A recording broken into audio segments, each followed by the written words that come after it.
I have reached that great day, the first Monday of December 1807. And what a day of rejoicing! The college has triumphed. The governor, the judges, the members of the legislature, the young and the old, all ranks and conditions have assembled for the victory. There is the sound of music. The vast crowd moves toward the college, and the drum and the horn, with the shouts of the multitude, send forth one mighty paean of gratulation. Those are the words of Maximilian Laborde, author of the History of South Carolina College, recalling the University of South Carolina's first commencement 2 centuries ago. The first commencement procession for what was then known as the South Carolina College began a few blocks away from here on the State House grounds. Hello, I'm Walter Edgar, the Carolina Trustee Professor of History and author of South Carolina, A History. The group, accompanied by the governor, members of the General Assembly, and other dignitaries, started at the State House and processed down Sumter Street to the new college campus. The procession ended here at Rutledge College, built in 1805, the first and only building on the new campus. It was a proud day for everyone, but especially for former Governor John Drayton, whose efforts in 1801 had resulted in the chartering of the South Carolina College.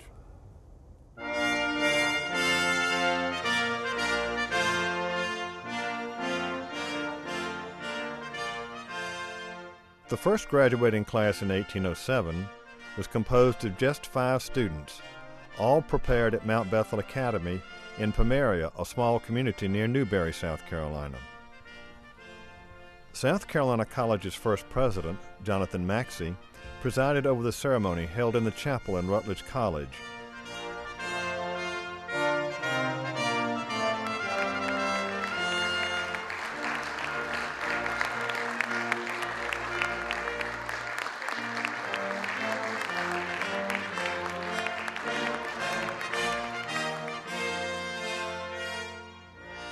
Be assured that I shall always reflect with pleasure on the honorable manner in which you have acquitted yourself in this college, and I cannot but persuade myself that you will continue to cherish and respect the principles and science of morality and religion that you have here imbibed.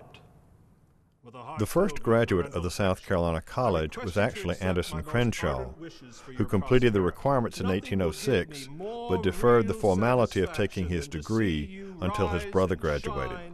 His brother, Walter Crenshaw, was a member of the 1807 graduating class, as were George Glenn, John Harper, and John Caldwell. An immortal renown. Ladies and gentlemen, John Caldwell. The salutatory address was given in Latin by John Caldwell. Tandem, auditores ornatissimi. Each of the graduates presented other recitations, some in Greek, others in Latin or French. They also engaged in an academic disputation or debate as part of the program. Nitore nec non decendi ubertate praestantissimi. The highest honor, the valedictory, was delivered in Greek to the assembled guests by Walter Crenshaw, joined by his brother, Anderson. Makarioi hoi pato hoi to pneumati. Hati alton estin he basilea ton uranon. Blessed are the poor in spirit, for theirs is the kingdom of heaven. Makarioi hoi penthuntes. Hati altoi periclethesentai. Blessed are those who mourn, for they shall be comforted. Several dignitaries were given honorary degrees, including former Governor John Drayton. The trustees recognized Drayton's services to the institution by conferring upon him the first Doctor of Laws granted by the college.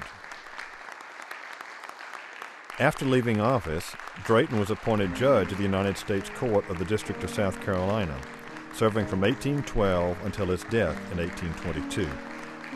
Jonathan Maxey would continue to serve as president of the South Carolina College until his death in 1820.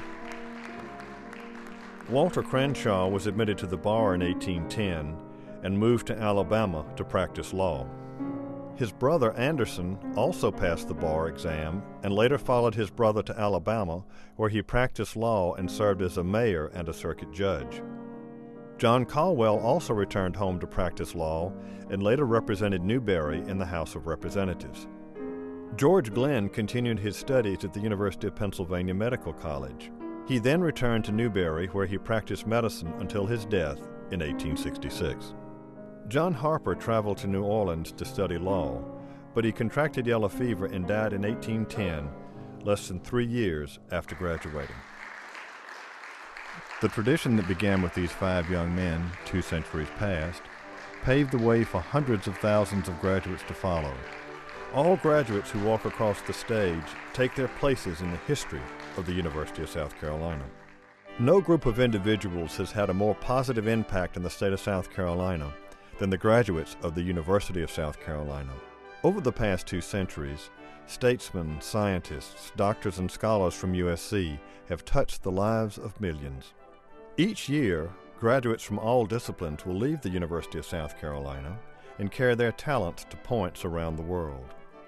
They'll also carry with them the founding ideals established by the University of South Carolina more than 200 years ago. The journey begun on this path 200 years ago continues today. Each graduate is an acknowledgement of the past and a promise to tomorrow.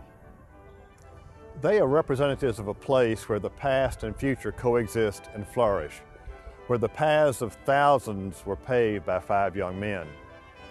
They're all graduates of the University of South Carolina.